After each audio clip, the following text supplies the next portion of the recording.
It is a true part of the external carotid artery talk. It used to be 1 hour talk, but we cut it out to half an hour. But it will take a little bit longer than half an hour. The first part, we talk about the external carotid artery system itself. Then second part, I'll talk about kind of important anastomosis between the intracranial to extracranial systems. Okay. This is a cover of the book Pierre wrote in 1981. Okay. And it was, the external carotid artery system was put in this book.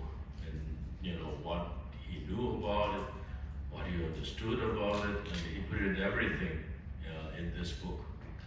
But it was written by French, and it was reviewed by the Mexican American, so it was unreadable. So I commented to him, and he agreed that it's unreadable. But anyway, I had a fortunate to spend a time with him in 1981, and he drew the system. This picture was everything about the external carotid artery system. Okay? If you understand that there's one image, you know all about the external carotid artery system. Now, I'm trying to explain to you what this drawing means, okay? How we could understand, how we can understand about these drawings and what it means, okay? You don't have to take pictures. I'll give it to you, and even colored ones, okay? And I showed you the embryonic drawing of what Pierre put it together, and this system become, especially this part of the ventral aorta and paracliental system, as well as the ascending pharyngeal system, becomes like this. Okay? I put it on colors together to correspond the areas. Okay? And we'll go through what it means. Okay? We reviewed this diagram before, okay, at the time of the segmental development of the internal carotid artery. Okay? We mentioned about this regressing of the first aortic arch, right? First aortic arch territory was now taken over by second aortic arch, and second aortic arch disconnects from the ventral aorta, and it becomes more of hyoid and stapedial system. Okay? We reviewed that the stapedial artery divides into supraorbital and maxillomandibular artery. Okay? Maxillomandibular artery is coming from intracranial to extracranial circulation. Right? And also I showed you further extension of the ventral aorta, then eventually an axis with maxillomandibular branch of the stapedial artery. This is Patch's drawing again. This is extending of ventral aorta. Now you have a formation of the stapedial to supraorbital and maxillomandibular branch. You recognize it? Okay. And then this annexation occurs, what it means is from a ventral aorta to maxillomandibular branch extension. Once this annexation occurs, the blood flow changes. It's no longer from intracranial to extracranial. Now it becomes from extracranial to intracranial. The flow reverses. Because of the antegrade flow through the extended ventral aorta, stapedial artery system disappears, regresses. Remaining stapedial artery is carotid-tympanic branch of this little remaining. Okay, let me go to the pointer, laser pointer. Okay, You can see it here, right? Then the intracranial portion is becoming petrosal branch of middle meningeal artery. As flow in the maxillomandibular branch reverses, this becoming extracranial portion of middle meningeal artery, supraorbital branch becoming rest of the middle meningeal artery. Okay? Extracranial portion of this maxillomandibular branch becoming internal maxillary artery and further develops. The original ventral aorta is further developing as lingual and facial artery system. Okay?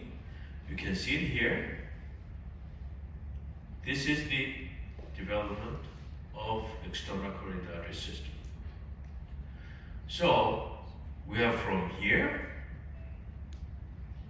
Now we become external carotid artery system. You see the colored blue is original ventral aorta becoming facial lingual system. Okay? The green indicates pharyngo-occipital system, which is paratomal 1 and 2, as well as this is hypoglossal system, which eventually become ascending pharyngeal artery system. The maxillomandibular branch of stapedial system is later become internal maxillary artery. So all days, as we learn from external carotid artery, is system dividing first branch is a superior thyroid or so forth. Okay, it's not true one tree. It is collection of multiple different embryonic origin territories. So we have to understand external carotid artery is not as one vascular tree. It is collection of different territories, different embryonic origin vessels. And also I would like to read the comment. Okay? It is a balance system. We talk about a lot of balances. All this, the structures in the body are kind of balance system, as we saw the deeper brain structures as well. External carotid artery is also balance system.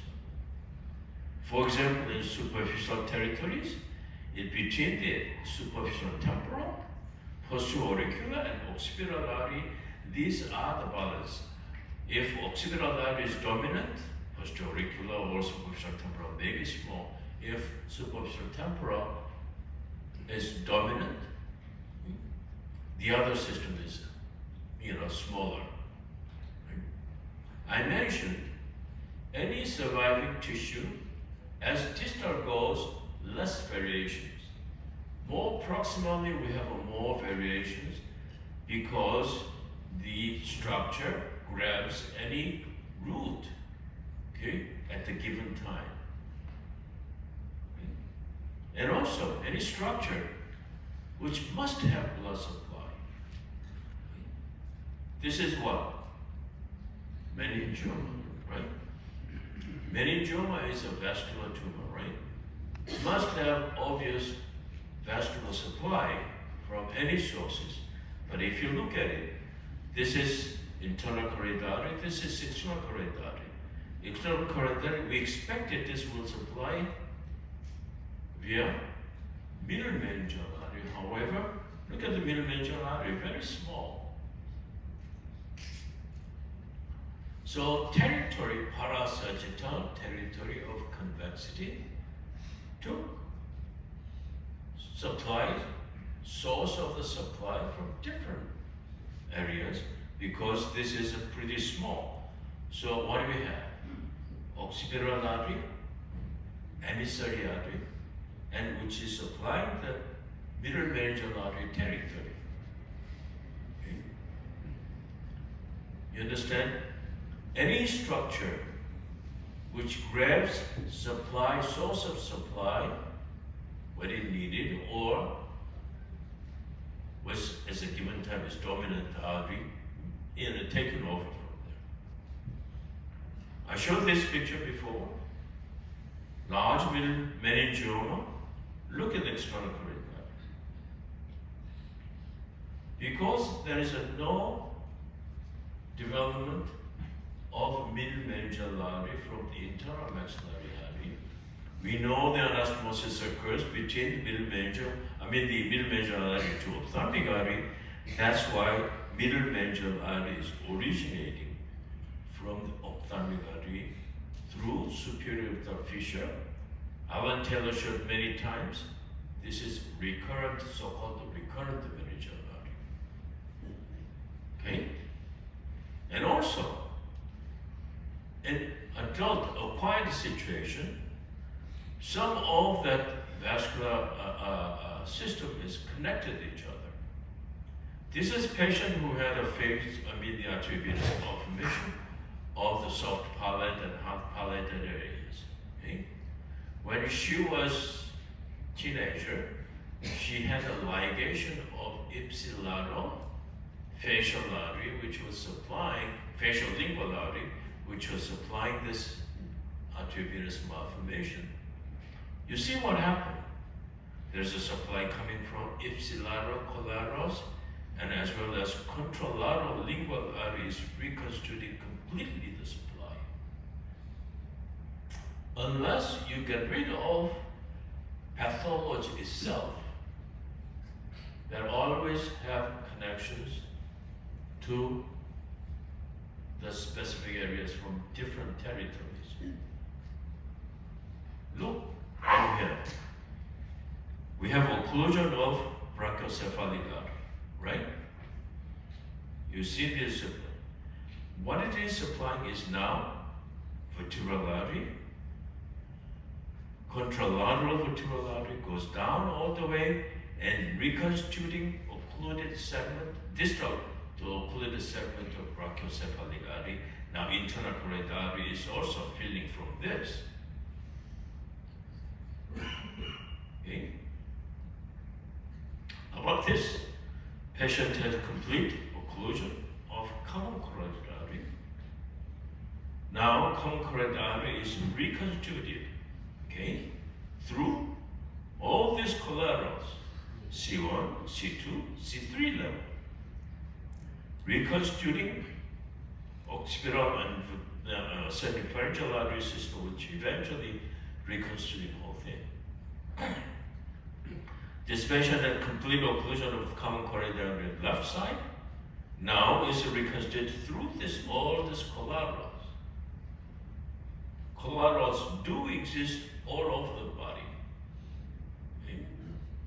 Now, to understand these collaterals of different territories, okay, we mentioned this is internal maxillary artery territory, pharyngo-occipital, facial lingual territory, it is superior cycloidal and cervical areas.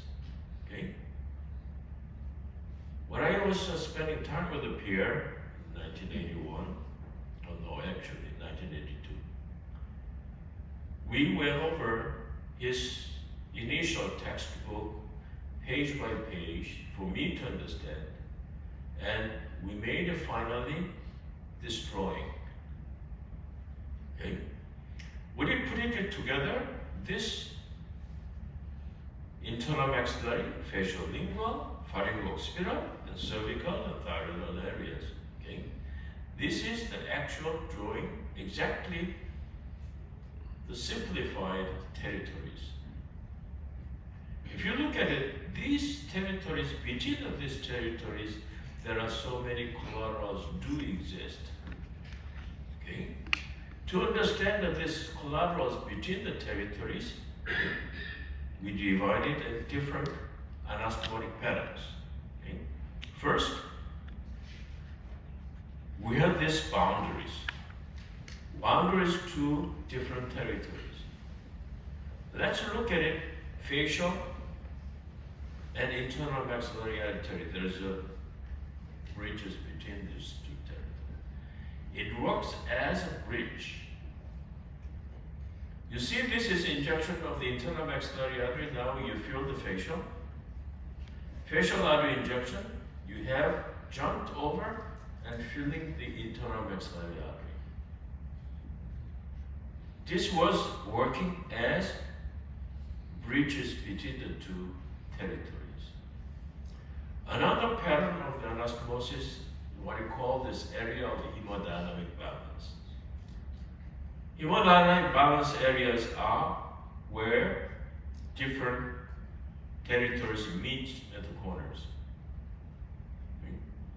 It is working as a rotary. You come in one side, go around, can go differently. Okay? I like to showing the example of this soft palate region. This is soft palate regions. Okay? It is usually supplied by ascending palatine artery. Okay?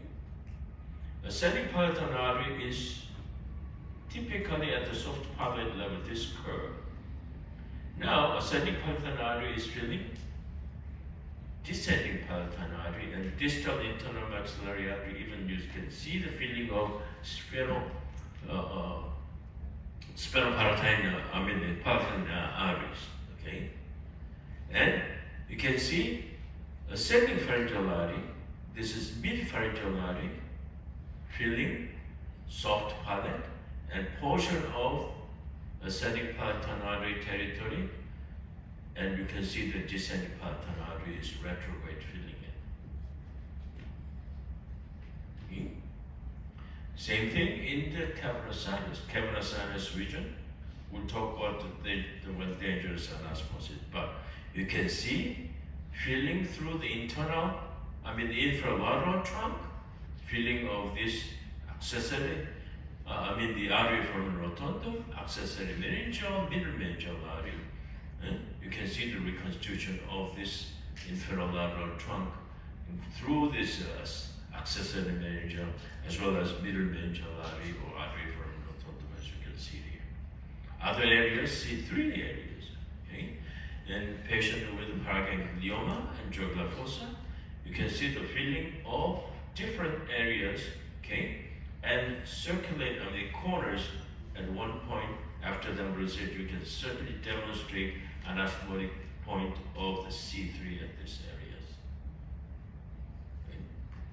So if you know the connections between the different territories, the arterial system, we can certainly treat the certain difficult lesions very simply. Okay. This is patient had a recurrent AV shunt. Okay.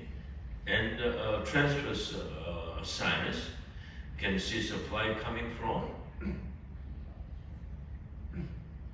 Fox cerebelli, posterior meningeal, middle meningeal artery. Unfortunately, when I first treated, it didn't completely occlude, it recurred. So when recurrence came back, you can see here, persistent supply coming from Fox cerebelli in the midline, posterior meningeal, and medial meningeal artery reconstituting this AV shunt again. Okay. If you analyze this angiogram very carefully, okay, the point of a shunt is 1. Okay. There's some dilution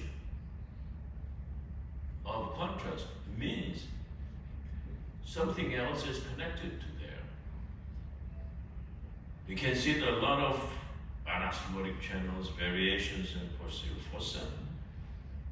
What we approach is go through the middle meningeal artery, which is a safer artery than Fox cerebelli, or posterior meningeal, which are coming from vertebral artery, and we reach at this point, okay, and we injected little drop of the glue and eliminate all the supply coming from the posterior meningeal and Fox cerebelli artery. Okay. There was some article. I'd like to show you this page of the article. This was Journal of Vascular Surgery. Okay, I heard this is a prominent article. Okay, there's a publication of new approaches to preoperative vascular occlusion for carotid body tumor. What they did is they put it on cover stent. Okay, cover stent of external carotid artery trunk. What can happen?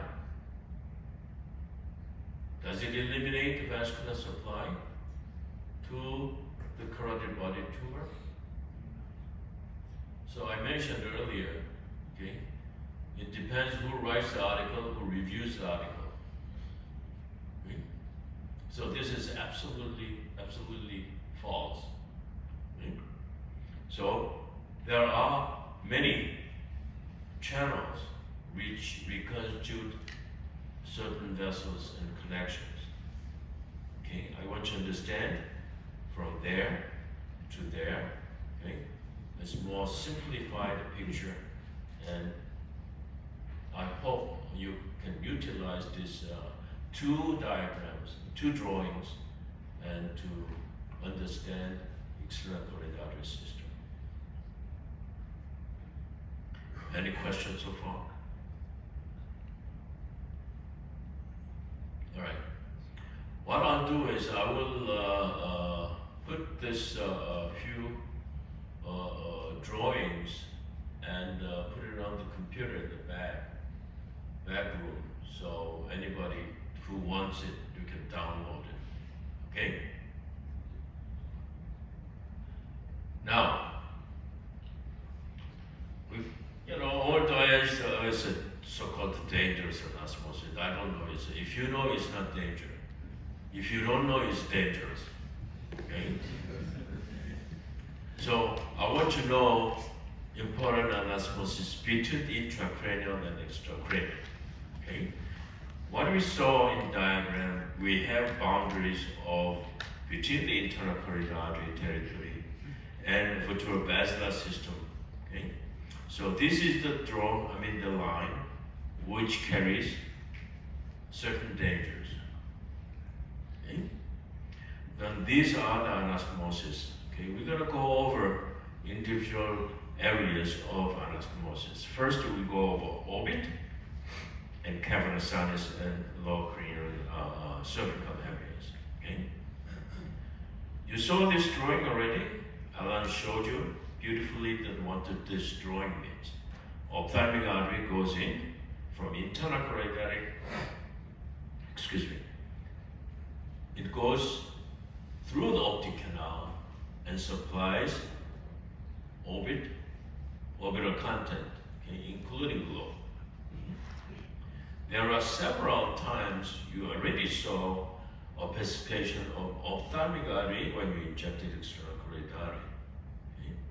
We'll go over in details. Okay. From the distal internal maxillary artery, you have anastomosis between ethmoidal artery to the internal spheropolitan artery. Okay. You can see injection, selective injection. Now, you see the retrograde filling of the ophthalmic artery here. It is going through the septum of the nose and septum of the ethmoid sinus and goes to it can go both anterior and posterior. You can see both anterior and posterior ethmoidal artery. Okay. Alan Taylor shows you beautiful anterior cranial fossa neural AV shunt, which is filling from ethmoidal branch of the ophthalmic artery, which is continuation of this channel. Okay. So between the ethmoidal artery to the ophthalmic artery, there's important anastomosis. Okay. This is again spheropolitan artery injection, which shows opacification of the ophthalmic artery, retrograde filling through the ethmoidal branch, and then you can see the ophthalmic artery. This is anastomotic channel which goes through the septum of the nose. Okay? This is ophthalmic artery injection, shows portion of septum is opacified. This is more dominant ethmoidal artery coming from the ophthalmic artery is filling septum of the nose. So you have to look for, when you analyze in case of the epistaxis. Okay, we'll talk the last day of this conference. Look, this patient has this small aneurysm. Look, ophthalmic artery is originating at the dome of the aneurysm. Okay? And we decided to treat this aneurysm even though it's small, since follow-up shows it grew a little bit. Okay? So how are we going to treat? Not jeopardizing vision of this specific patient. External carotid artery injection, distal internal maxillary artery injection shows no ophthalmic artery reconstitution. Okay? 99% of cases, even over 99%, okay, they'll always have anastomosis to the ophthalmic artery from external carotid artery system. That's what we're going to see. What I did is I inflated balloon at the region of origin of the ophthalmic artery and aneurysm, injected external carotid artery. You see what? Whole ophthalmic artery is reconstituted through this collateral circulations. So, if you occlude the origin of this vessel, okay, occlude the origin of the vessel, they will have sufficient collateral preventing any ischemic changes of the ophthalmic artery territory. That's what it did. We occluded whole aneurysm and origin of ophthalmic artery together, and it was fine. Okay? So you can use this type of technique to verify that our ophthalmic artery anastomosis exists. Okay? This is anastomosis through anterior deep temporal artery. You can see the anterior deep temporal artery has a little hole in the lateral wall of the orbit and connects with the ophthalmic artery. Okay? This is again anterior deep temporal artery. It will go to the ophthalmic artery, goes down to the ethmoidal, and goes to the septum of the nose. Okay? This is again selective injection there. We mentioned about meningolacrimal branches. Meningolacrimal is going through small hole next to the superior orbital, lateral to the superior orbital fissure called the foramen huddle. Okay? This, you can have anastomosis to the ophthalmic artery through this lacrimal branch coming from the middle meningeal artery. This is example, there's no anastomosis. This is lacrimal branch going into only supplying the lacrimal gland bilaterally. However, sometimes you see the lacrimal branch giving off connection to the ophthalmic artery this way. Okay, this is meningolacrimal anastomosis to the ophthalmic artery. Okay.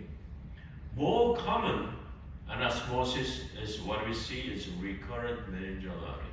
You can see the middle meningeal artery giving off the branch over the lesser wing of splenoid and going into the superior orbital fissure and connects with the ophthalmic artery, and this is the anastomotic channel. You can see it here. Okay. This is more commonly seen. Typically, it has this curve going up, down. Okay, up, down anastomosis to the ophthalmic artery. This is another example. You can see it here. Okay. So,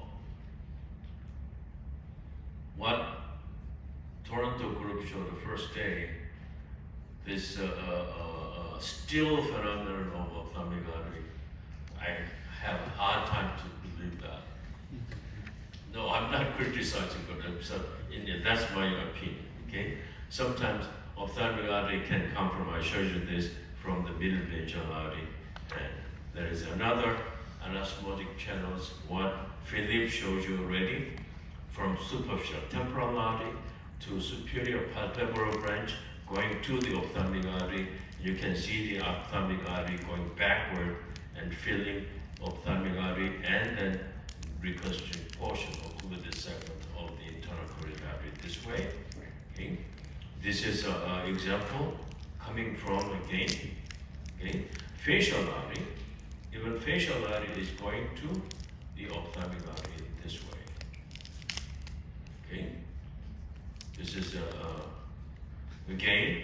This is I recently had this case, and this is inferior rectus muscle anastomosis. You can see this artery is infraorbital artery going through the infraorbital canal, which is a little small canal. Is V2 division of this trigeminal artery going through, and there is a small artery follows. And that gives a supply to this inferior rectus muscle giving anastomosis with the other ophthalmic artery supply this way. The other areas, important areas, cavernous sinus, which mentioned so many times of anastomosis occurs through the inferolateral trunk. You can see that this is the dissected specimen of what Pierre did an inferolateral trunk. Okay, this going to the accessory meningeal and middle meningeal artery. Middle meningeal artery just cut it off. This is the anastomotic artery for rotundum, accessory meningeal, and middle meningeal artery anastomosis. You can see this is case. You can see artery forming rotundum and accessory meningeal, middle meningeal artery reconstituting inferolateral trunk and filling the internal carotid artery in this case, and you can see very hypoplastic internal carotid artery and reconstituted this. This is inferolateral, okay? Inferior and lateral. This is lateral view showing the point of the connections, which is here, okay? Inferolateral trunk, which is remnant of what? Anybody? Dorsal ophthalmic artery, very good, okay? This is another example of inferolateral trunk filling the internal carotid artery, which is filling from the middle meningeal artery, and this is artery foramen rotundum.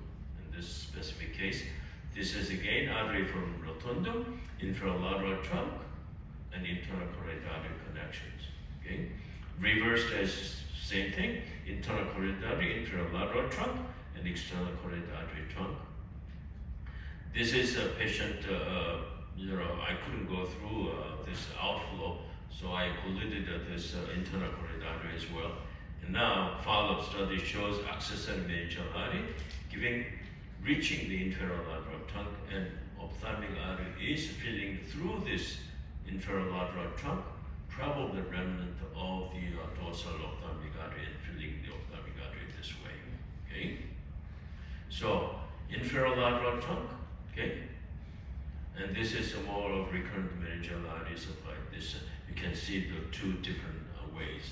Okay, inferolateral trunk may reconstitute the occluded segment of the mid meningeal artery at the foramen spinosum level. The other anastomosis at the cavernous sinus level is we talk about the clivus. Okay, medial and lateral clival branch going into along the clivus and remnant of what? Primitive maxillary and trigeminal. Trigeminal artery remnant is lateral clival, and primitive maxillary is medial clival artery. Anastomosis. I showed you yesterday, connections between this both internal carotid artery through the behind the clivus. Okay.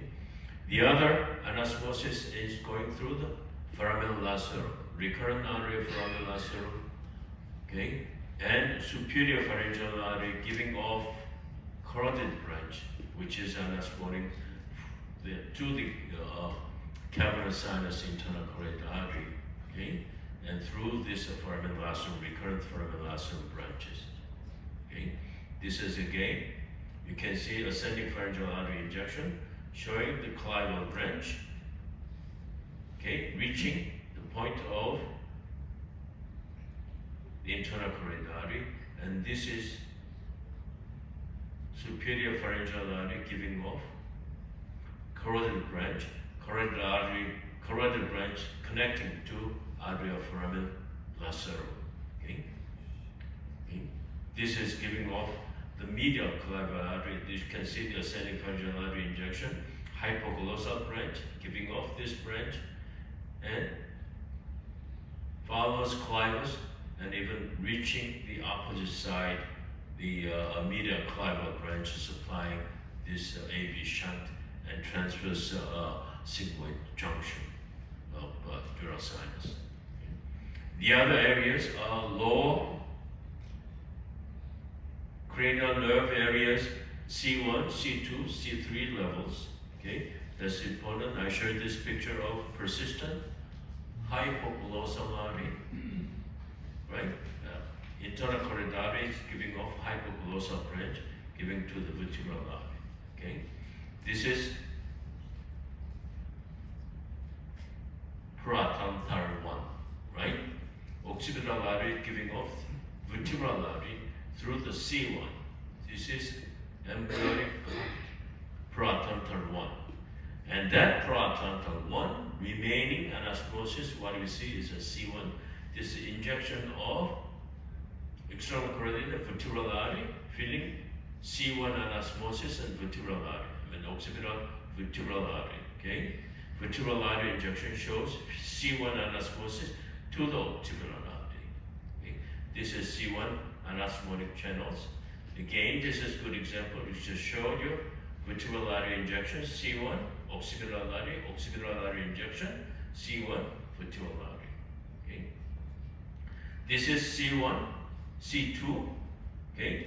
Vertebral artery giving off C2 anastomotic channels, and this is vertebral artery filling from the end to C2 level. Now this is C1, C2 anastomosis, okay, and going into the vertebral artery as well. Okay, this is patient with severe stenosis, complete occlusion of external carotid artery trunk. The external carotid artery is reconstituted through this occipital C1. Okay, the C1, C2 reconstituting occipital artery and completely filling the external carotid artery in this pathways. Okay, this is what? C4. You can see the C1, C2, C3, C4 anastomosis. Even C4 level, you can have ascending, deep cervical artery to this C4 level vertebral artery connections. Okay? This patient had complete occlusion of vertebral artery in cervical segment, and you can see ascending cervical artery, deep cervical artery. Okay? We mentioned yesterday, okay, there are 3 metameric origin vessels in cervical levels. Can we name it? One is vertebral, ascending cervical, and deep cervical. Okay, these are reconstituting vertebral artery at the level C3 level, I think. This is again, and vertebral artery reconstituting external carotid artery trunk. The vertebral artery is filling from ascending cervical and deep cervical branches, and this is same thing. And this is C1 anastomosis. One more important thing I'd like to mention at this point is C3 anastomosis. Okay, Sirintara showed you many times of hypoglossal branch of ascending pharyngeal artery filling vertebral artery at the C3 level. This is patient which has a paraganglioma, a vagus nerve. Okay? And you can see certainly the supply coming from ascending pharyngeal artery. If any vascular tumor, okay, which does not have ascending pharyngeal artery supply in the head and neck region, is not paraganglioma.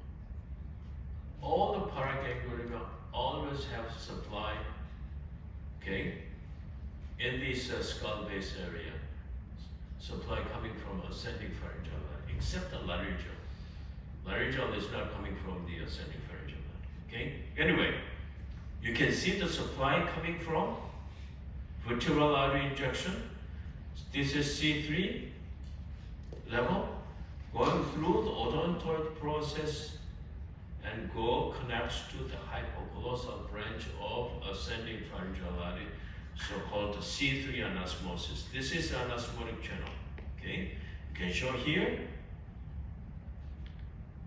hypoglossal branch of the ascending pharyngeal artery. Okay, this is what we have. Okay, this is connecting with this arterial tube. Okay. This again, filling of vertebral artery. Okay, through this part of the C3 anosmosis. You can see it here. Hypoglossal ascending pharyngeal artery. Okay, again, vertebral artery injection. The ascending pharyngeal artery injection, filling of vertebral artery at the C3 level through this arterial arcade of odontoid processes, long name. Okay, simply we call the C3 anosmosis. You can see the injection here, ascending pharyngeal artery, going back to filling. This is extradural location. Okay, this is again filling of the ascending pharyngeal artery through the vertebral artery. Okay.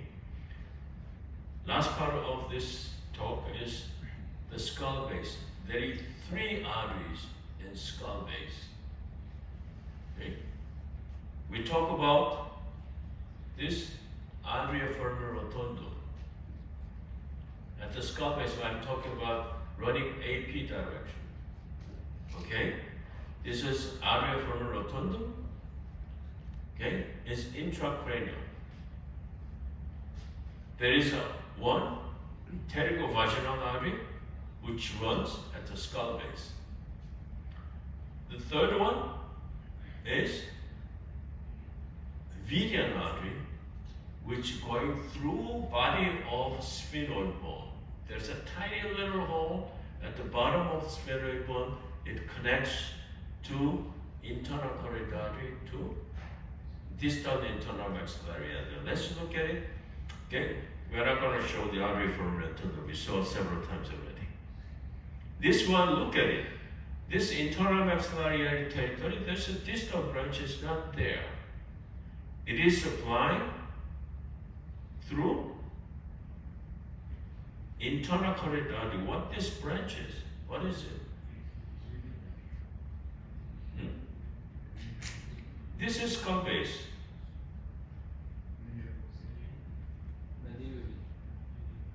Mandibular branch, which is running nasopharynx next to the eustachian tube, okay, and becoming pterygovaginal artery and filling sphenoparietal artery this way. Okay, so this is pterygovaginal artery anastomosis between the distal internal maxillary artery to proximal nasopharyngeal area. Okay, this one is Vidian artery is so small, and because it's in the middle of the bone, you don't usually see. But I have fortunate enough to see this case. You can see same thing as a mandibular branch, and mandibular branch goes down to the nasopharynx, but this one showing small artery running in the bone and reaching distal internal maxillary artery. You can see it here, it's going through the bone. This is so-called Vidian artery of mandibular branch. Okay, this is actually showing you exactly ascending pharyngeal artery injection, showing beautifully superior pharyngeal going into next to the eustachian tube origin called fossa Rosenmüller, and filling pterygovaginal artery and filling distal internal maxillary artery this way. Okay, this is our skull base. Okay? You can even see the small, okay, carotid branch going into internal carotid artery through recurrent artery of foramen magnum. There's a very rare anastomosis. You can see this is injection of posterior auricular artery. Posterior auricular artery is filling ICA.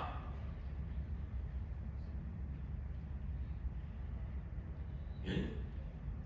It goes through stylomastoid artery, go through the middle ear temporal bone, and anastomosis with ICA through branch of the ICA, which is supposed to go through the aortic canal called subarcuate artery. This is extremely, right? I think Pierre put this case in his book, but you know, that's the only thing I've seen. Okay. Last thing, this is vascular supply of cranial nerves. Okay, and I'll put it on this one as well. Okay, in the book. The important thing I'd like to mention to you is cranial nerve supply, seventh nerve. Okay, cranial nerve 7 is supplying intracranial from ICA. As I mentioned, subarcuate artery of ICA is supplying this, and petrosal branch of middle major artery and stylomastoid branch of posterior auricular, or it can originate from occipital artery. This is the facial artery supply. This patient developed, okay, red eye and spontaneous facial nerve palsy. The angiogram shows she developed during the third trimester, okay, and she developed a spontaneous dural shunt at the middle cranial fossa supplied by the middle major artery as well as stylomastoid artery. You can see the stylomastoid artery reaching the shunt. So she did have ischemic changes of facial nerve. This is developing third nerve palsy. You can certainly see this. This is an example of stylomastoid artery reaching middle cranial fossa and through connecting to petrosal branch, so-called middle major petrosal branch of middle major artery. Okay? This is filling the dural levi shunt. You can see the 3D angiogram clearly shows this going through styloid foramen and then going through connecting to middle major artery this way. Okay, right? This is the rest of the arterial supply to the middle ear territory. Okay, 6 branches can reach the middle ear from different sources. Okay, last word. If you know where the dangers are, you can avoid any unnecessary or inadvertent complications. And I have not found better example than this case in all my career. But anyway, this is case I treated in 1983. Patient had paraganglioma. You can see it here. This is embolized. I didn't realize it, but I was careful not to go too far. Okay. And then at the last time, the last picture of angiogram shows what we see. Same branch, we have hypoglossal, C3 anastomosis. Okay? So especially in skull base, when you're treating skull base lesions, okay? Remember, there are always possibility of connections with intracranial circulation. So if you know where it is, you can avoid any complications. So finally, this picture, if you understand these two pictures, you understand all the external carotid artery system. Thank you very much.